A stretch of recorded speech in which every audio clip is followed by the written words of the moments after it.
नमस्कार मंडळी, श्री स्वामी समर्थ। तर आज आम्ही गेलो होतो संन्यास आश्रम पुरुषोत्तम मंदिर मध्ये, जे आहे विलेपार्ले येथे। या मंदिराचे वैशिष्ट्य असे की हे मंदिर फक्त पुरुषोत्तम मास मध्ये म्हणजेच 3 वर्षातून फक्त एकदाच उघडते। पुरुषोत्तम मास संपायला फक्त 2 दिवस राहिल्यामुळे प्रचंड गर्दी होती, तरीही 1.5 तासामध्ये आमचे दर्शन झाले।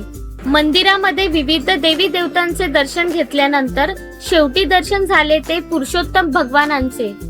देवाची मूर्ती खूपच सुंदर, आकर्षक आणि बोलकी होती। देवाचे दर्शन घेऊन मन प्रसन्न झाले। पुढे गणपती बाप्पाची सुद्धा भव्य मूर्ती आहे आणि येथील बजरंगबलीचे सुद्धा एक वैशिष्ट्य आहे। आपण YouTube वर गुलशन कुमार यांची हनुमान चालीसा पाहतो, त्यांची शूटिंग सुद्धा याच ठिकाणी झाली आहे।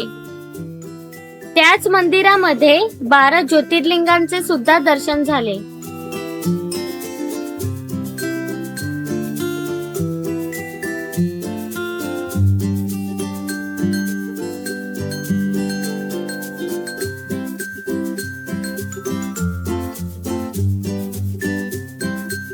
जर तुम्हाला हा व्हिडिओ आवडला असेल तर लाईक करा आणि अशाच मिनी ब्लॉग साठी मला सबस्क्राइब करा। धन्यवाद।